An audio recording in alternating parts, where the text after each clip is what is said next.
Ajay, what is happening? Ajay.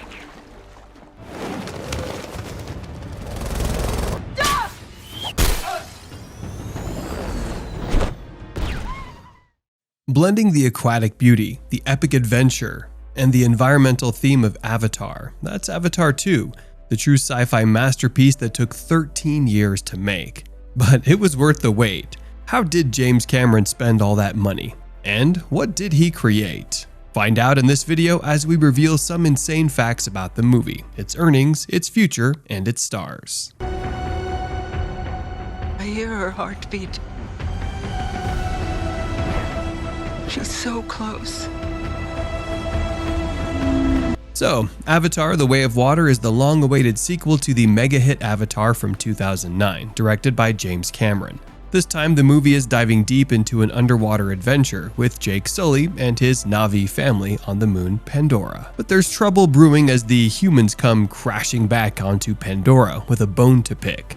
Led by the seriously determined Colonel Quaritch, their mission to take down Jake and his crew. This movie is a total feast for the eyes with mind-blowing effects and super cool 3D tech. Plus, it goes beyond the surface to delve into Na'vi culture, spirituality, and big themes like protecting the environment and the importance of family.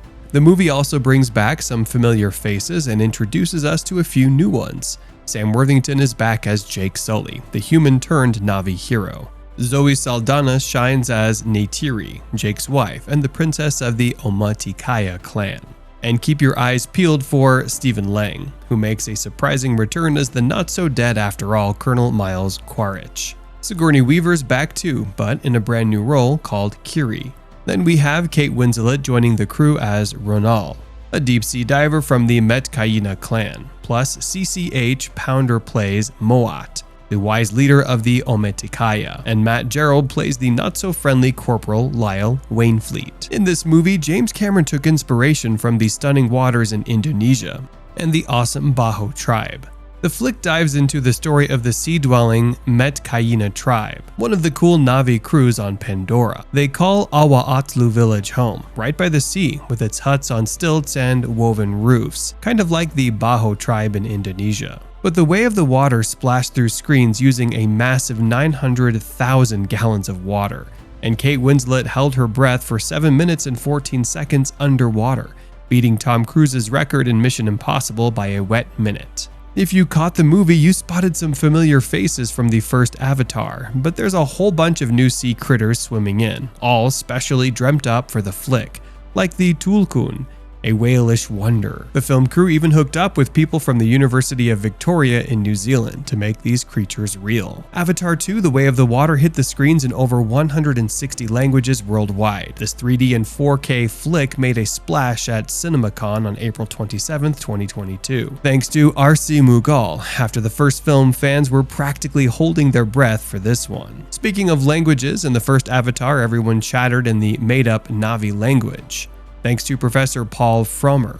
But in the sequel, they switched to English. Fans were stunned, but it's simple. Who wants to read subtitles for over 3 hours, right? And you know what? The main diver of Avatar said they did about 200,000 dives for this movie, calling it the most complex movie ever. And they even made fancy tech to capture all the underwater action. Now, let's talk about the grand release of this movie. So, back in 2006, Cameron mentioned he'd be down for making sequels to Avatar if the first one did well. Fast forward to 2010, and he announced not just one, but 2 sequels. He wanted that first sequel out by 2014, but then the plan expanded to a total of 5 films, plus they had to figure out how to film scenes underwater using new technology. The crew needed more time for writing, pre-production, and visual effects, so everything got delayed. Filming started in California in 2017 and then moved to Wellington, New Zealand. It finally wrapped up in September 2020 after 3 long years of shooting. After a bunch of delays, Avatar: The Way of Water premiered in London on December 6, 2022, and then hit the US on December 16th. And guess what? It's one of the most expensive movies ever made, with a budget of $350 to $460 million. The first one was made with $237 million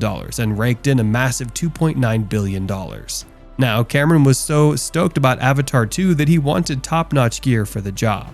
So he and Sony joined forces to create a brand new camera called Sony Venice. It's their first full-frame digital motion picture camera and was used with 3D stereoscopic rigs for maximum flexibility. And the sequel is still crushing it, even after all this time. After scoring big at the Oscars, Avatar: The Way of Water hit over $2.3 billion at the global box office. It's already the third highest grossing movie ever. Well, it looks like we'll be in for a wait before we get to return to Pandora for Avatar 3. Disney spilled the tea in June 2023, announcing a major rejig in the release dates for all three upcoming Avatar flicks. Avatar 3 was all geared up for a December 20th, 2024 premiere, but plot twist, it's now hitting screens a year later on December 19th, 2025. The good news? Filming wrapped up while shooting The Way of Water from September 2017 to December 2020, but there's a heap of post-production work left for the third flick. Producer John Landau spilled the tea on Twitter about the delay, emphasizing the goal to deliver top-notch quality for us film fanatics. Well, good things come to those who wait, right? Since Avatar 3 and its sequel were in cahoots during filming, we're in the know about some familiar faces coming back, like Sam Worthington as Jake Sully and Zoe Saldana as Neytiri. But it seems like there's a snag in the Sully family saga. Neteyam, played by Jamie Flatters, won't be making a comeback, thanks to an unfortunate incident in The Way of Water. Yep, his character met his untimely demise. Don't count him out just yet though. We might catch a glimpse of him in flashbacks, or maybe, just maybe, a ghostly visit during some spirit tree action.